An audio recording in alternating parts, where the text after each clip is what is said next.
Shalom, selamat Paskah. Kita percaya kita ada sampai hari ini semua karena kasih setia Tuhan kepada kita.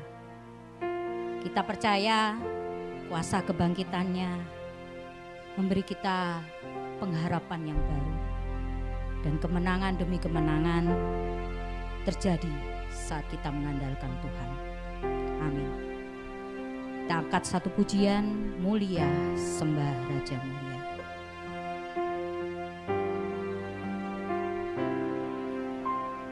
Mulia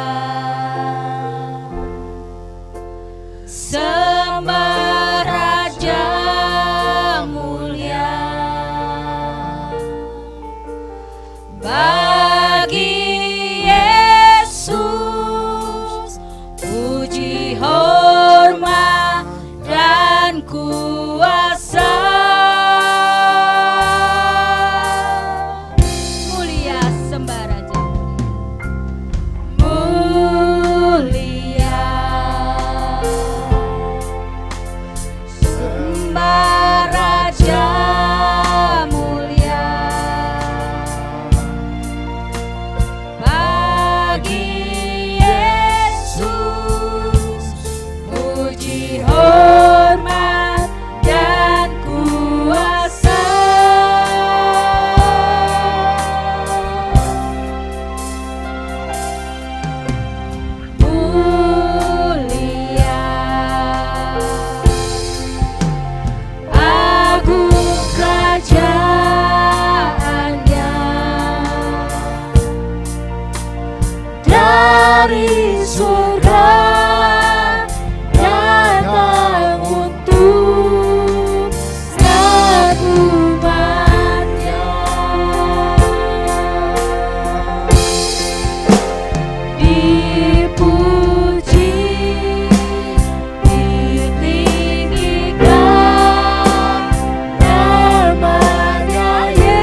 Kebaktian Paskah kita pada pagi hari ini didirikan dan dimulai di dalam nama Allah Bapa, Allah Putra, dan Allah Roh Kudus.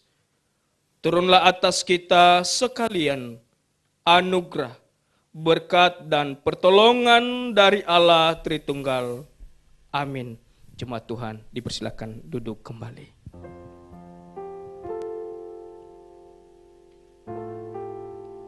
Saat kita masuk ke hadirat Tuhan, kita bawa persembahan, pujian,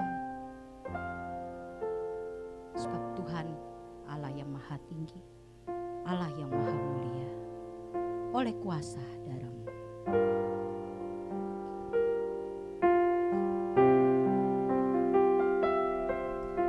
Saat ku masuk ke hadirat-Mu, bawa persembahan ke tempat kudus-Mu. Pujian ku naikkan, sembah ku berikan bagi-Mu Allah yang mulia. Kau layakanku, Kau layakanku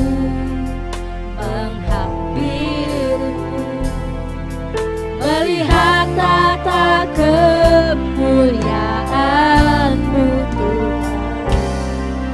Pujian ku naikkan, sembah ku berikan bagi-Mu Allah yang mulia. Oleh kuasa darah-Mu Kau telah tebus dosaku, kekudusan-Mu melingkupiku, kasih-Mu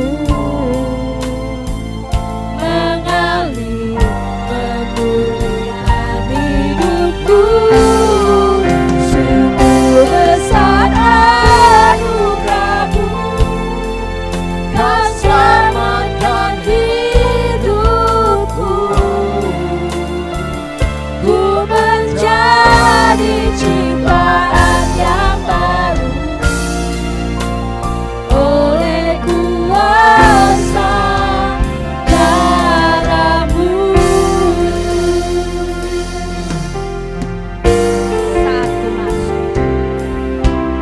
Saat ku masuk ke hadirat-Mu, bawa persembahan ke tempat kudus-Mu.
kita merenungkan betapa besar kasih setia Allah Bapa kepada kita.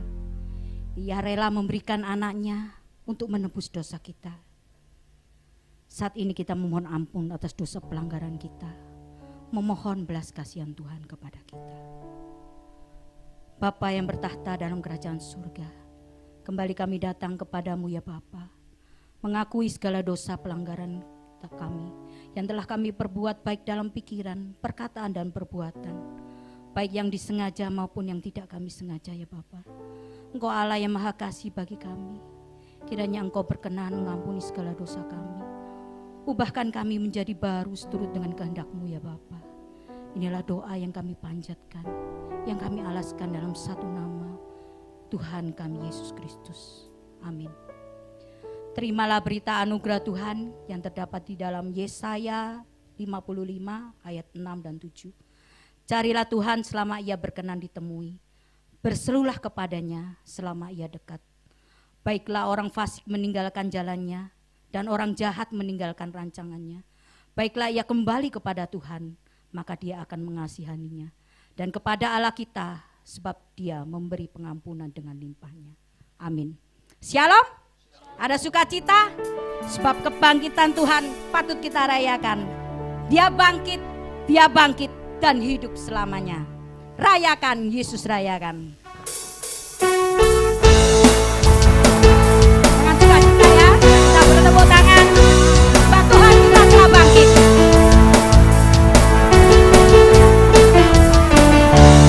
Rayakan, Yesus rayakan.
Penyelamatku. Amin.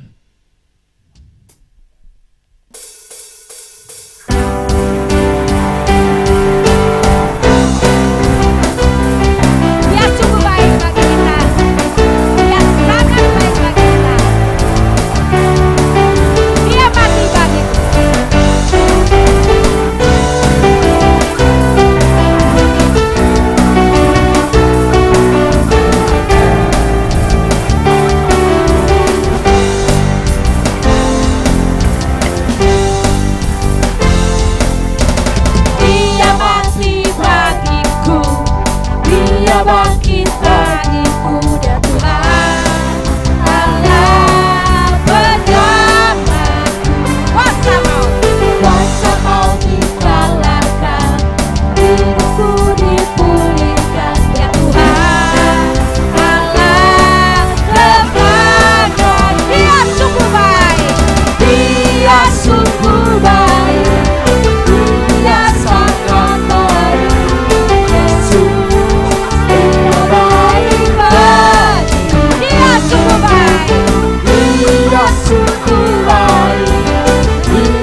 kuasa kasih-Nya ya Tuhan. Allah Tuhan, Dia sungguh baik, Dia sungguh baik, Dia sangat baik.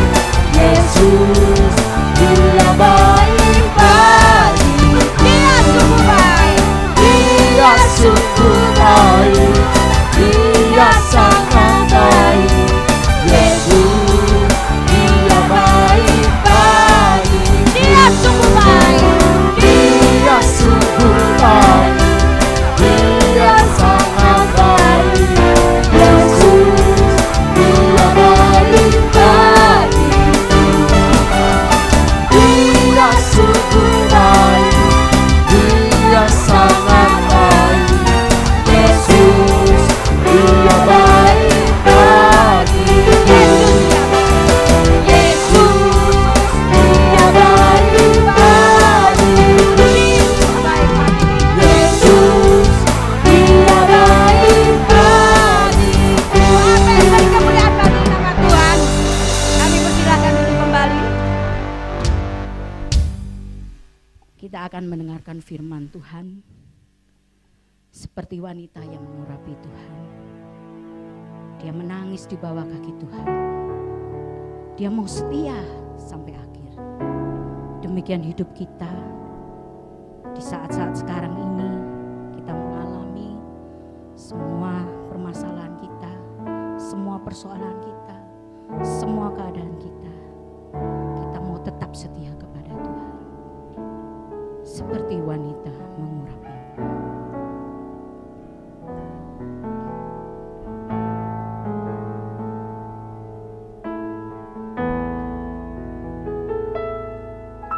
Seperti wanita mengurapimu, menangis di bawah kakimu. Demikian hidupku, demikian hidupku mau mengasihimu. Yesus Engkau baik bagiku. Sampai akhir ku menutup mata, ku tetap setia menanti janji-Mu. Sampai ku dapatkan mahkota kehidupanku, ku tetap setia untuk melayani.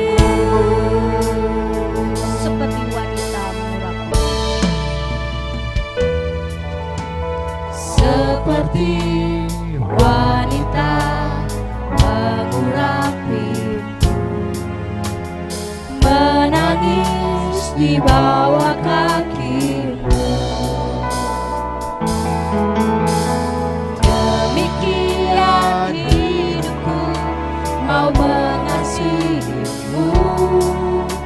Yesus Engkau baik bagiku sampai akhir.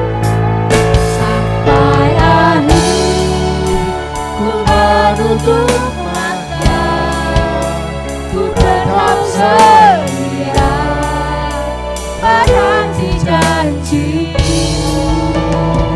Sampai ku dapatkan mahkota kehidupanku, ku tetap setia ku melayani-Mu. Sampai akhir ku menutup mata, ku tetap setia menanti janji-Mu. Sampai ku dapatkan mahkota kehidupanku, ku tetap setia untuk melayani-Mu. Sampai akhir ku menutup mata, ku tetap setia menanti janji-Mu.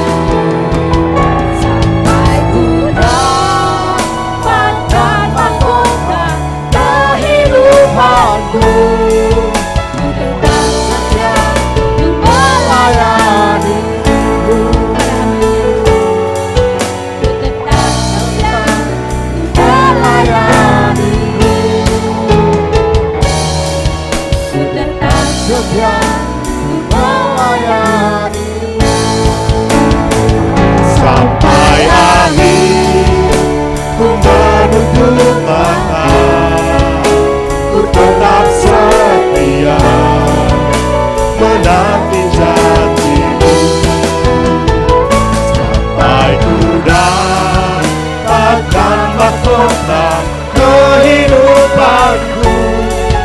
Ku tetap setia untuk melayanimu. Ku tetap setia untuk melayanimu. Ku tetap setia melayanimu.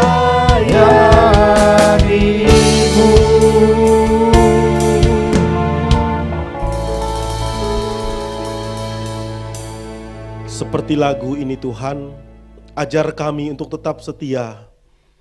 Kami tahu banyak hal di dalam hidup kami yang menantang hidup kami Tuhan. Yang menguji kesetiaan kami. Yang bahkan itu sering menyakiti kami ya Tuhan. Tetapi melalui pujian ini, biarlah ini menjadi komitmen dari setiap kami ya Tuhan. Kami mau terus bersandar kepada Tuhan. Hingga pada finalnya nanti ya Tuhan, kami bersama-sama dengan Engkau. Menikmati dan menggunakan mahkota kehidupan yang Tuhan berikan bagi kami di dalam kerajaan surga-Mu ya Tuhan. Terima kasih Tuhan, tolong kami, urapi kami ya Tuhan. Kalau pada saat kesempatan ini ya Tuhan, kami mau belajarkan kebenaran firman-Mu ya Tuhan. Kiranya Engkau menuntun dan menolong kami, supaya kami boleh memahami kebenaran firman-Mu ya Tuhan. Biarlah firman-Mu sendiri yang berbicara bagi setiap kami, menegur setiap kami ya Tuhan, menguatkan setiap kami ya Tuhan. Engkau juga urapi hamba-Mu yang penuh dengan keterbatasan ini, supaya dilayakkan untuk menyampaikan kebenaran firman-Mu. Di dalam nama Tuhan Yesus berbicaralah Engkau sebab kami anak-anak-Mu siap mendengarkan. Haleluya. Amin. Shalom sidang jemaat yang terkasih di dalam Tuhan. Bersyukur kepada Tuhan kalau kesempatan hari ini kita masih bisa berkumpul kembali untuk kita bersama-sama memuji Tuhan, meninggikan Tuhan, walau kita di tempat di rumah kita masing-masing. Bapak Ibu, saudara-saudari yang sekalian sidang jemaat Tuhan, hari ini kita akan merenungkan sebuah tema, yaitu menderita dengan sabar. Namun saya mau mengajak kita untuk membuka kebenaran firman Tuhan untuk menjadi dasar landasan kita pada firman Tuhan pada pagi hari ini. Mari kita buka di dalam 2 Timotius.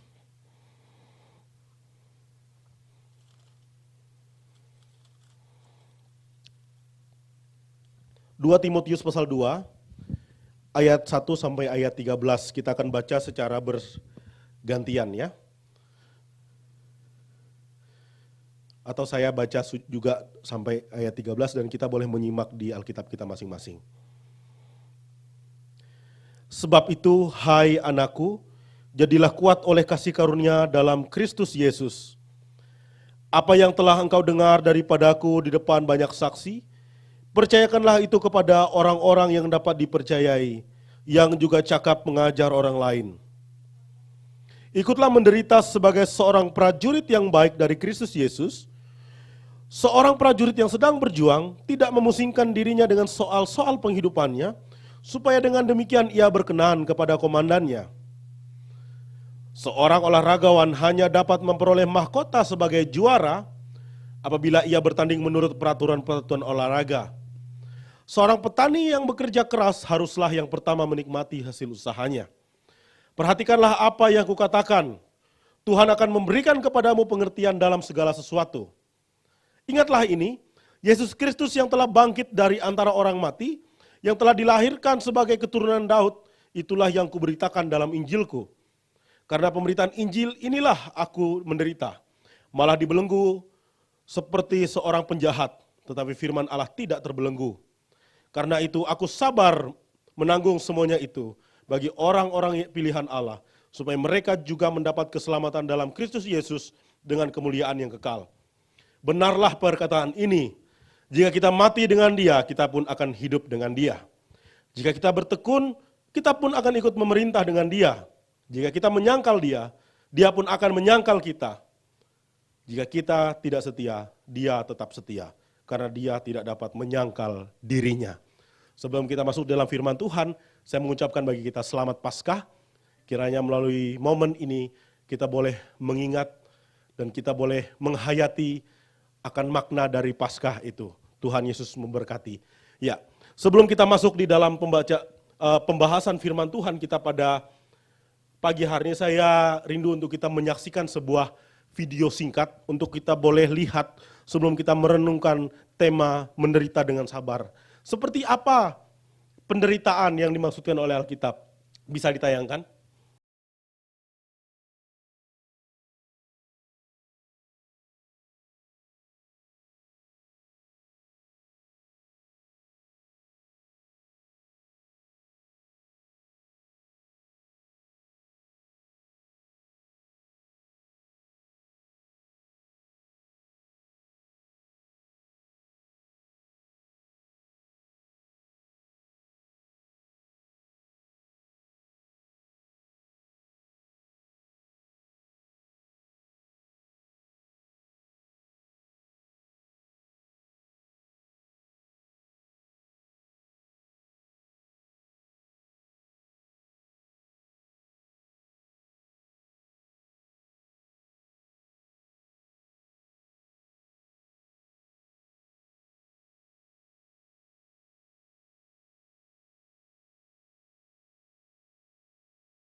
Dari video tadi kita bisa belajar singkat. Ini bukan memang ini semacam film yang baru dibuat.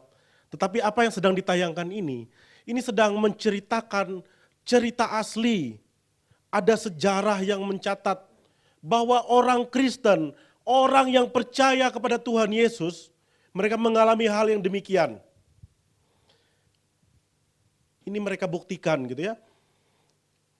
Bahwa kalau kita melihat sejarah lagi bahwa setiap rasul-rasul atau murid-murid Yesus, itu yang dicatat mati secara normal itu hanya Yohanes, Rasul Yohanes. Selain itu mereka mati dengan cara yang tidak normal. Mereka dipenggal.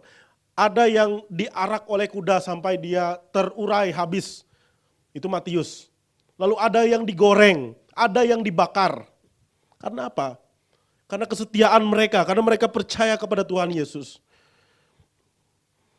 Dan ada seorang uskup yang bernama Polikarpus. Dia menjadi gembala di gereja Smyrna yang dikenal sekarang yaitu dengan sebutan kota Turki. Dia melayani Tuhan kurang lebih 86 tahun, menjadi seorang kakek yang tua renta. Tetapi pemerintah pada saat itu menganggap bahwa kekristenan merupakan keagamaan kafir. Sehingga mereka didera, mereka disesah, mereka dianiaya, bahkan mereka dikejar-kejar untuk dibunuh. Semua jemaat sudah pergi, tinggal seorang tua bernama Polikarpus. Ini murid langsung dari Rasul Yohanes. Dia ditangkap, tapi dia menyambut mereka dengan baik. Sehingga sebenarnya polisi yang menangkap mereka atau tentara yang menangkap dia waktu itu merasa sedih sekali. Sehingga dia masih diberikan kesempatan untuk menyangkal imannya. Di depan gubernur Romawi pada saat itu dia diberikan kesempatan, hai kakek tua, sayangilah umurmu, kau sudah tua. Sekarang apa sih susahnya kamu menganggap bahwa kaisar itu adalah Tuhan, lalu kamu membuat semacam bakar-bakaran untuknya seperti itu ya. Dia menjawab, saya tidak akan melakukan itu. Lalu dia masih diberikan kesempatan lagi. Gubernur Romawi ini maksud dengan sangat baik bahwa kalau dia mau menghujat Kristus, dia akan dibebaskan. Tetapi Polikarpus menjawab dengan tegasnya, dia mengatakan, sudah 86 tahun aku mengikuti Kristus, tapi tak pernah ia berbuat kesalahan kepadaku. Bagaimana mungkin aku bisa menghujatnya? Dia adalah Raja dan Allah yang menyelamatkanku. Ini merupakan pernyataan iman dari Polikarpus. Di dalam penderitaan, ketika dia berbicara setelah itu, selesai dia bicara, dia langsung ditikam dan akhirnya Polikarpus mati. Itu yang sedang mendera orang-orang Kristen dari zaman ke zaman. Apakah kita berpikir itu hanya terjadi di masa lalu? Sehingga kita tidak merasakan lagi kita dianiaya, kita dikejar-kejar untuk dibunuh. Di dalam firman Tuhan tadi dengan jelas, penderitaan itu merupakan panggilan setiap kita orang-orang percaya. Ketika kita percaya kepada Tuhan Yesus, secara otomatis kita dipanggil untuk ikut menderita. Apa yang dimaksudkan ikut menderita di sini? Bahwa kita harus melihat kepada Kristus, bagaimana penderitaan Kristus yang sudah mati bagi kita. Sehingga sekarang bagaimana kita hidup?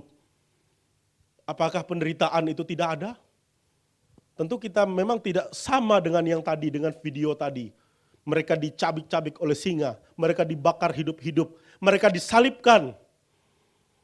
Dijadikan tontonan banyak orang, dibully, ditertawakan di tengah kesengsaraan orang-orang Kristen.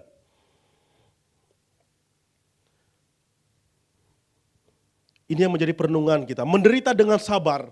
Ini merupakan topik yang sangat berat sekali bagi kita. Karena kebanyakan orang-orang hari ini bahwa daripada menderita lebih baik saya hidup yang enak. Jangan kira ketika kita hidup enak lalu kita tidak menderita. Di Indonesia ini kita merasakan penderitaan itu. Orang-orang Kristen sering diledek, orang Kristen sering dibully, orang Kristen dilarang beribadah, orang Kristen juga kalau mau masuk menjadi tokoh gitu lalu dikucilkan, dipenjara. Itu yang terjadi. Kita didiskriminasi habis-habisan.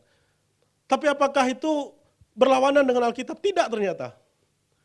Ternyata panggilan itu sudah ada sejak Kristen mula-mula.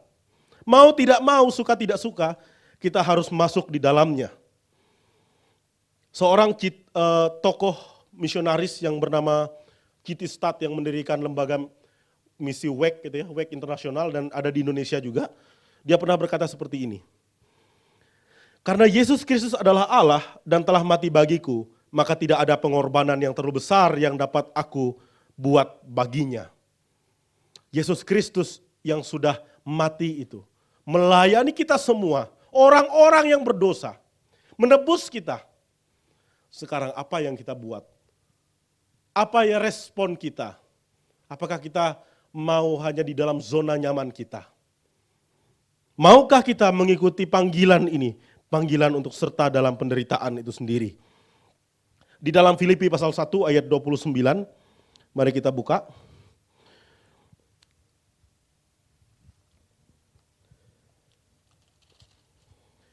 Filipi 1 ayat 29, sebab kepada kamu dikaruniakan bukan saja untuk percaya kepada Kristus, melainkan juga untuk menderita untuk Dia. Bahkan kalau kita melihat di dalam 2 Korintus pasal 11 ayat 23 dan 27 bisa dibaca semua di rumah masing-masing. Seperti apa sih penderitaan yang dialami seorang yang bernama Paulus?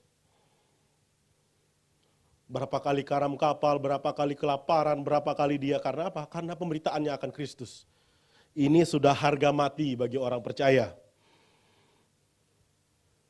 Hidup sebagai murid Kristus itu memang penuh dengan tantangan. Bahkan dikatakan di ayat firman Tuhan kita tadi, kita digambarkan seperti seorang prajurit. Bahwa seorang prajurit itu ketika diajak berperang, dia tidak akan bisa menolak.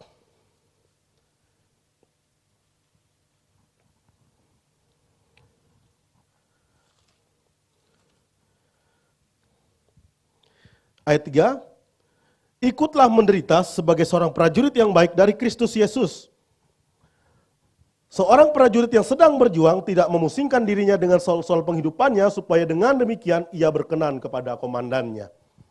Kita digambarkan seperti seorang prajurit yang sedang berjuang.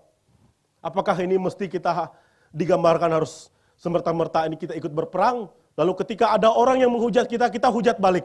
Apakah demikian? Ternyata tidak. Firman Tuhan tidak pernah mengajarkan kita untuk membalaskan hal yang penderitaan yang kita alami. Jangan kita balas.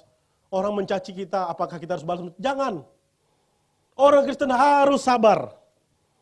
Di dalam penderitaan itu kita sudah kita ini dipanggil untuk menderita, tetapi di dalam penderitaan itu dikatakan kita harus sabar. Mampukah kita untuk hal-hal yang demikian, untuk hal ini?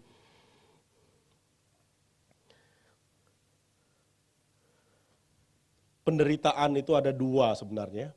Kalau di Indonesia ini kita mungkin belum melihat seperti yang ada di film tadi. Tetapi hari ini orang-orang Kristen yang ada di Timur Tengah, yang ada di Afrika itu ada kelompok yang bernama Boko Haram. Yang hari ini menghancurkan gereja, mengejar-ngejar orang Kristen. Di Timur Tengah ada kelompok Al-Qaeda, ada kelompok ISIS. Itu yang sedang menghancurkan gereja-gereja. Orang-orang Kristen banyak yang dibunuh. Ini bukan hoax, ini berita yang sedang disiarkan.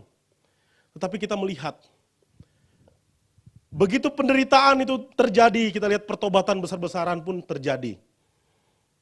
Orang percaya kepada Yesus Kristus.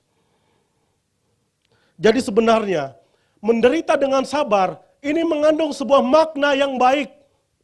Bukan makna yang sia-sia, bukan hanya mati konyol. Bahkan bukan mati konyol. Saya heran kalau melihat ada pendeta di Indonesia ini yang mengatakan dirinya adalah martir. Tetapi dia saat ini jalannya pakai Rolls Royce gitu ya. Atau pendeta yang mengatakan martir tetapi dia tidak pernah ditawan lalu dikurung dengan seekor singa yang lapar. Tapi dia mengaku diri sebagai martir ya. Padahal martir itu juga dicatat Ketika orang itu sudah mati, baru dia diberi gelar sebagai martir. Jadi kalau orang yang masih hidup, ya belum bisa disebut sebagai martir. Ada itu.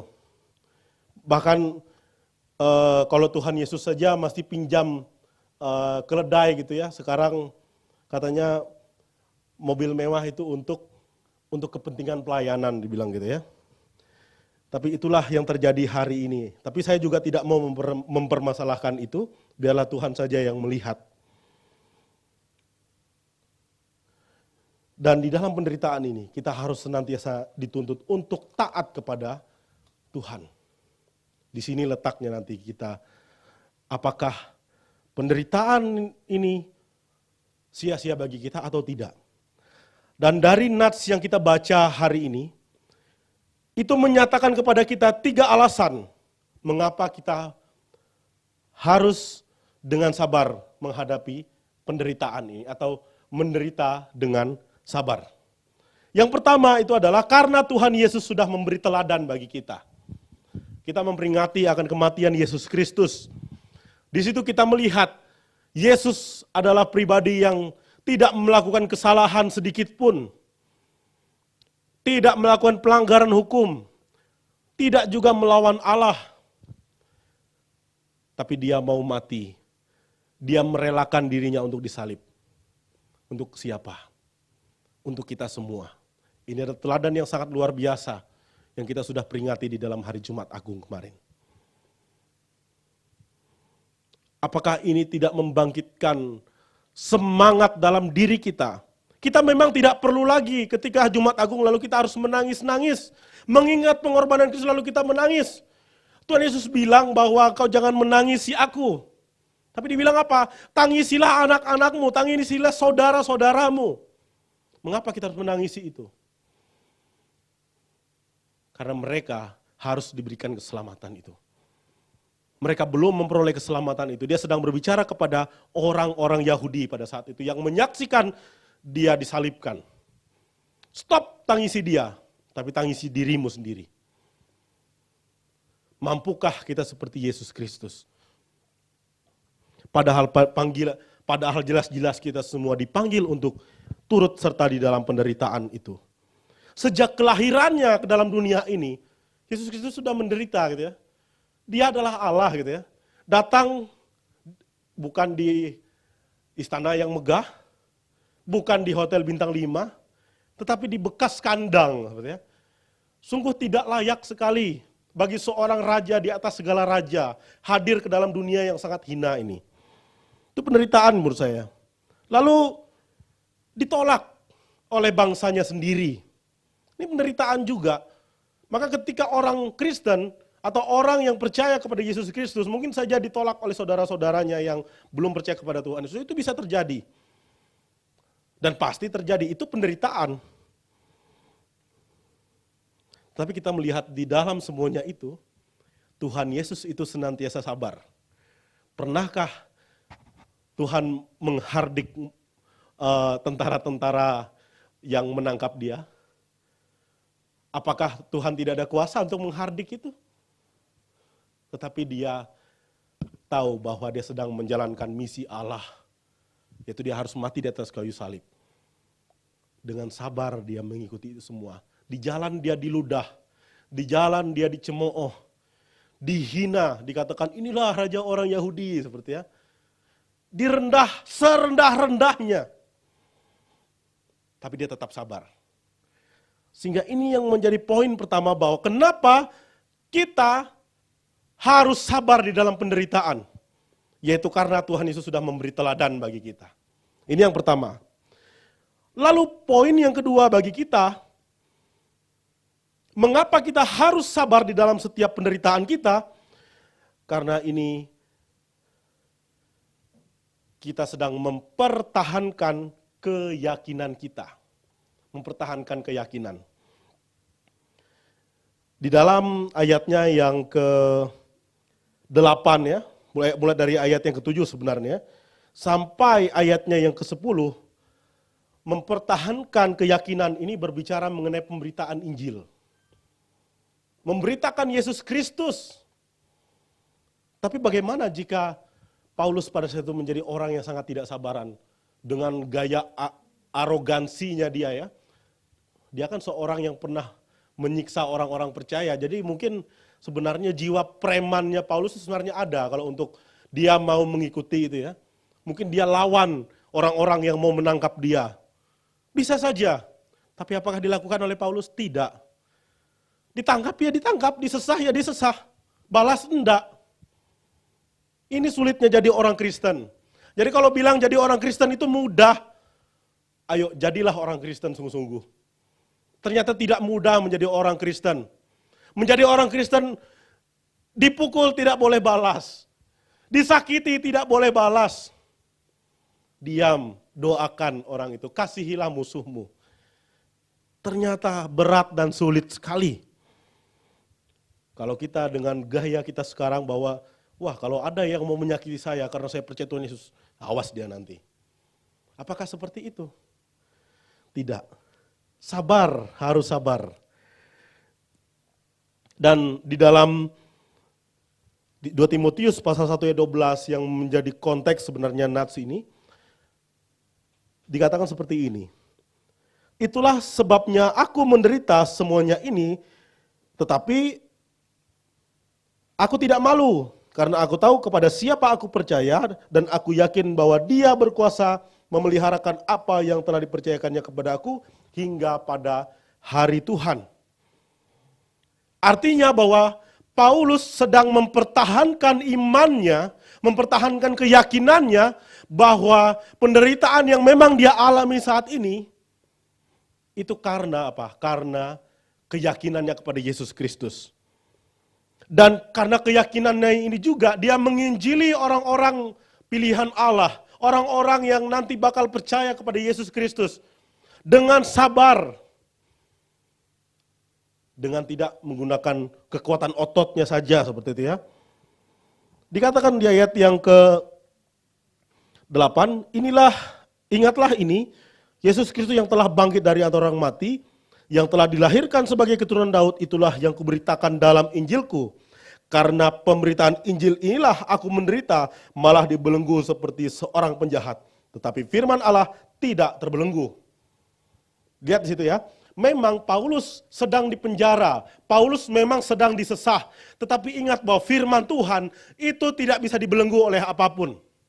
Firman Tuhan terus akan dikumandangkan, membuat orang-orang percaya kepada Yesus. Tetapi kuncinya, coba lihat ayatnya yang ke-10. Karena itu aku sabar menanggung semuanya itu bagi orang-orang pilihan Allah, supaya mereka juga mendapat keselamatan dalam Kristus Yesus dengan kemuliaan yang kekal. Jelas ya? Jadi Paulus tetap memberitakan Injil walau dia disesah. Ini karena kita mau mempertanggungjawabkan keyakinan kita. Ada orang yang tidak meyakini akan iman Kristen. Mereka menghina keyakinan Kristen. Mengatakan itu semua berita bohong, Alkitab itu bohong. Saya mau tanya kepada orang yang suka bicara seperti itu. Di mana ada orang yang mau mempertaruhkan nyawanya demi sebuah kebohongan? Kalau kita tahu, setiap para rasul, kecuali Yohanes, mereka mati syahid. Karena apa? Karena mempertahankan iman.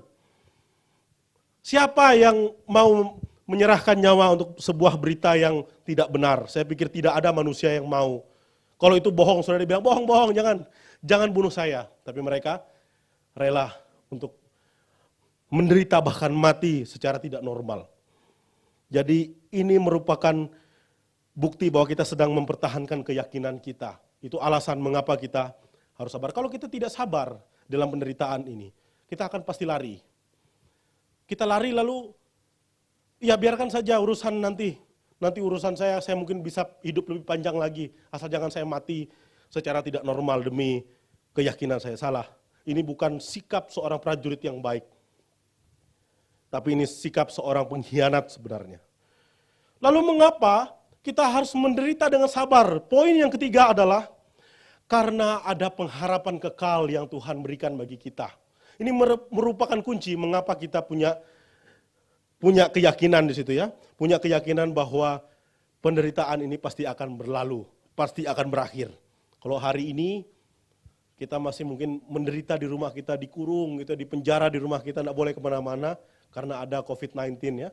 Sabarlah, pasti tidak tahu kapan nanti kita berdoa kepada Tuhan. Itu semua pasti akan berakhir.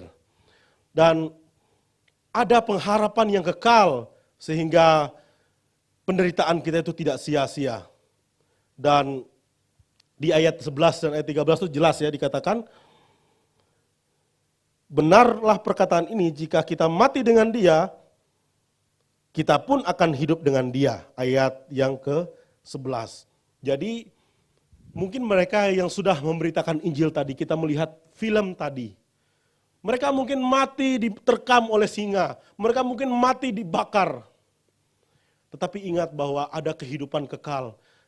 Ada Tuhan Yesus yang menanti mereka dengan kasih-Nya. Apakah Tuhan Yesus tidak mengasihi mereka? Sehingga Tuhan membiarkan mereka diterkam oleh singa, anak bayi dicabik oleh singa, dimakan oleh singa.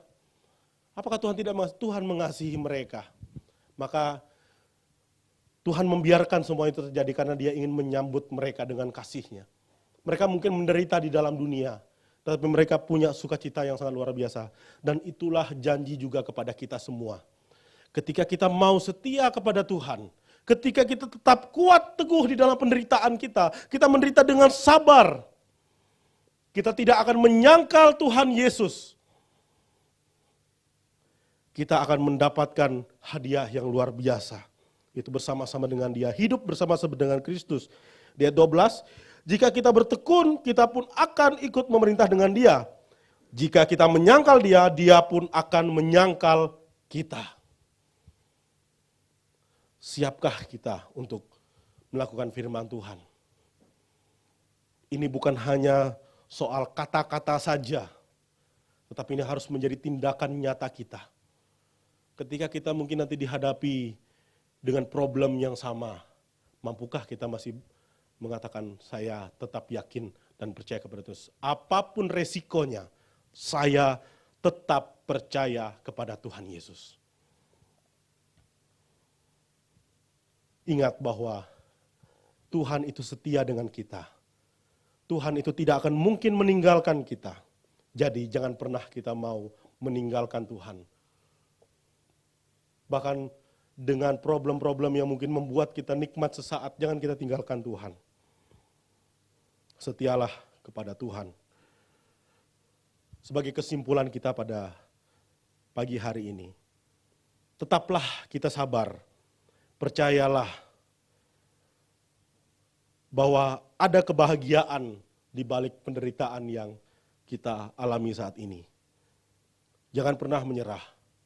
Percayalah bahwa Tuhan Yesus itu selalu ada berserta dengan kita di dalam setiap penderitaan kita. Sabarlah kita untuk senantiasa hidup dalam penderitaan ini. Kiranya Tuhan Yesus memampukan kita dan menguatkan kita. Amin. Mari kita bersatu di dalam doa. Bapa di dalam surga, terima kasih untuk pemberitaan firman-Mu pada saat ini. Biar boleh meneguhkan kami, biar kami tetap menjadi pribadi yang setia hanya kepada Tuhan. Terpujilah nama-Mu Tuhan, inilah doa kami. Kami serahkan dalam nama Tuhan Yesus, haleluya. Amin. Mari jemaat saya undang untuk bangkit berdiri. Ya, mari kita mengucapkan pengakuan yang rasuli. Aku percaya kepada Allah, Bapa yang Maha Kuasa, Khalik langit dan bumi, dan kepada Yesus Kristus, Anaknya yang tunggal Tuhan kita, yang dikandung daripada Roh Kudus, lahir dari darah Maria, yang menderita sengsara di bawah pemerintahan Pontius Pilatus, disalibkan, mati dan dikuburkan, turun di dalam kerajaan maut. Pada hari yang ketiga, bangkit pula dari antara orang mati, naik ke surga, duduk di sebelah kanan Allah, Bapa yang Maha Kuasa. Dan dari sana Ia akan datang untuk menghakimi orang yang hidup dan yang mati. Aku percaya kepada Roh Kudus, gereja yang kudus dan am, persekutuan orang kudus, pengampunan dosa, kebangkitan orang mati dan hidup yang kekal. Amin. Mari kita berdoa. Ya Bapa, terima kasih Bapa atas segala berkat-Mu ya Bapa.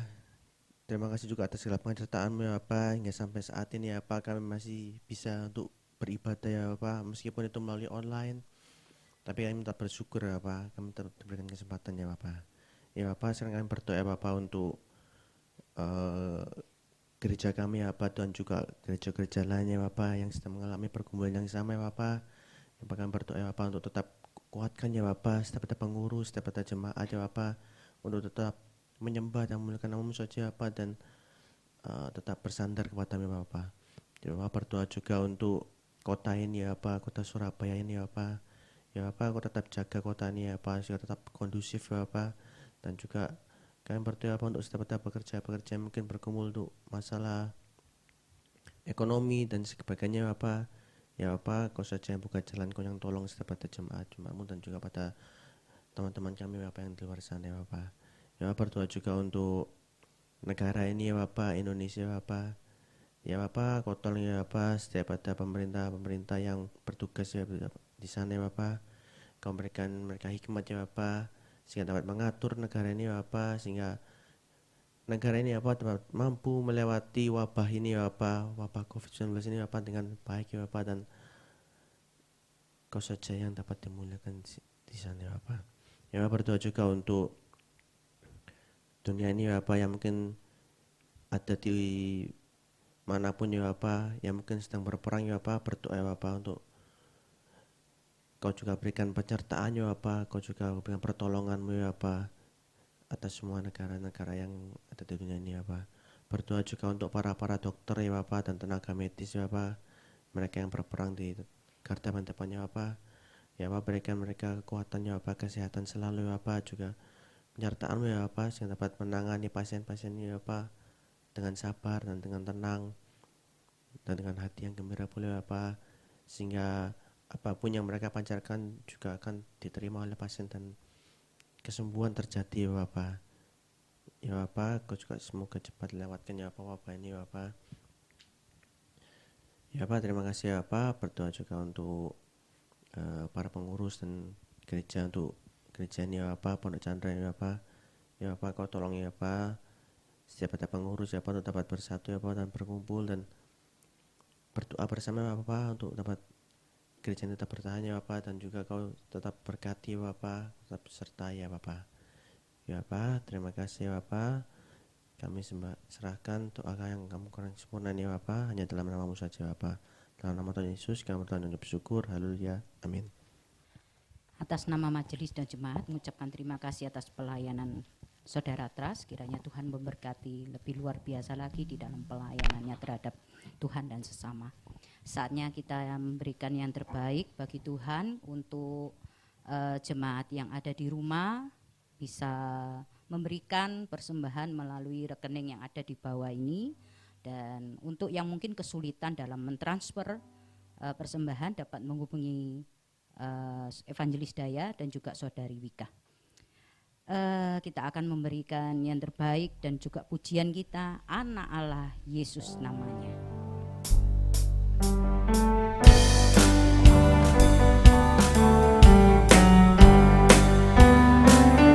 Anak Allah,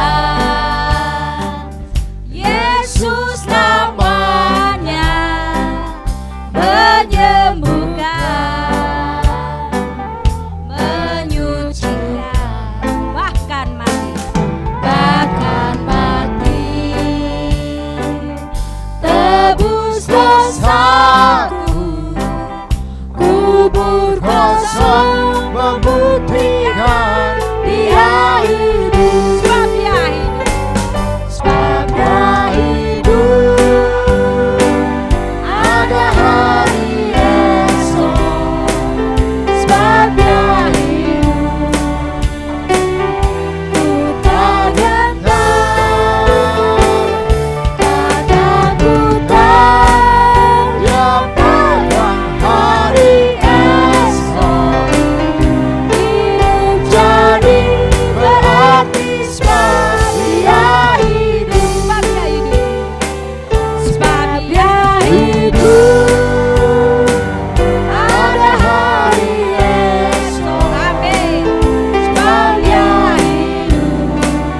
mengakhiri ibadah kita pada pagi hari ini, saya undang jemaat untuk bangkit berdiri. Sebab dengan apa kita membalas kasih Tuhan selain bersyukur, bersyukur dan bersyukur. Ku mau selalu bersyukur. Ku mau selalu bersyukur, selalu bersyukur. Kau Tuhan yang setia, yang selalu menopang. Ku mau selalu bersyukur, selalu bersyukur. Kau Bapa-Ku yang setia. Ku mau selalu bersyukur, selalu bersyukur. Kau Tuhan yang setia, yang selalu menopang. Ku mau selalu bersyukur, selalu bersyukur. Kau Bapa-Ku yang setia. Kau Bapa-Ku yang setia. Kau Bapa-Ku yang setia.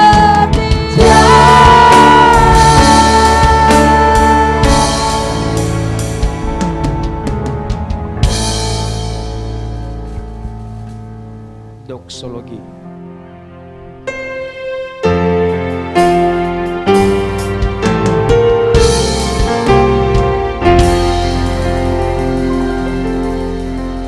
Puji Allah Bapa Putra,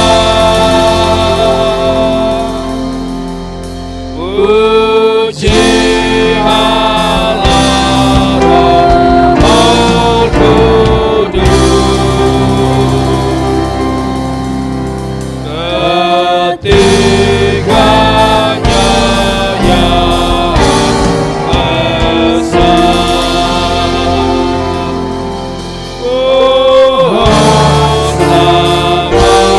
Sumber berkat.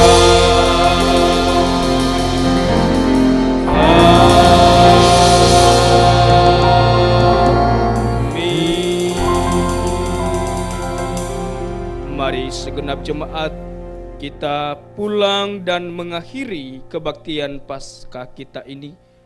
Mari dengan penuh keyakinan dan percaya bahwa sumber berkat adalah dari Tuhan Yesus Kristus. Mari kita menerima berkat-Nya. Tuhan memberkati kita dan melindungi kita. Tuhan menyinari wajah-Nya kepada kita dan memberi kita kasih karunia. Tuhan menghadapkan wajah-Nya kepada kita dan memberi kita damai sejahtera, mulai dari sekarang sampai selama-lamanya. Amin.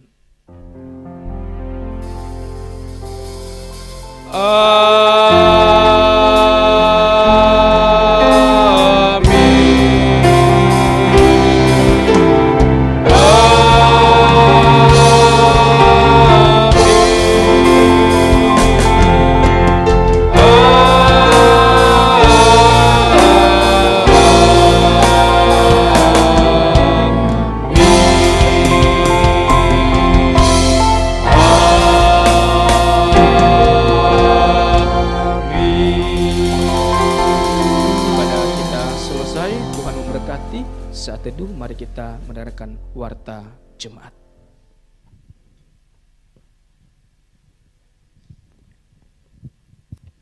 Shalom, selamat pagi Bapak Ibu Jemaat, hamba Tuhan, majelis dan segenap pengurus mengucapkan selamat Paskah untuk kita semua. Tuhan Yesus sudah mati dan sudah bangkit bagi kita semua. Hendaklah kita bersyukur dan kita menjaga diri kita agar kita tidak berbuat dosa terus. Yang kedua, hamba Tuhan majelis juga mengucapkan selamat ulang tahun kepada Ibu Erlin, Tuhan memberkati. Yang ketiga, untuk ibadah Komisi Wanita, ibadah MPFD, ibadah Youth tetap akan berlangsung seperti biasa dengan online, dengan aplikasi Zoom. Oleh sebab itu, sekali lagi kami menghimbau apabila Bapak Ibu Saudara belum memiliki aplikasi Zoom, segera mendownload gratis ya di App Store masing-masing, di HP masing-masing. Dan juga yang terakhir untuk ibadah minggu depan tetap akan diadakan seperti biasa via online. Terima kasih, sekian pengumuman, Tuhan Yesus memberkati.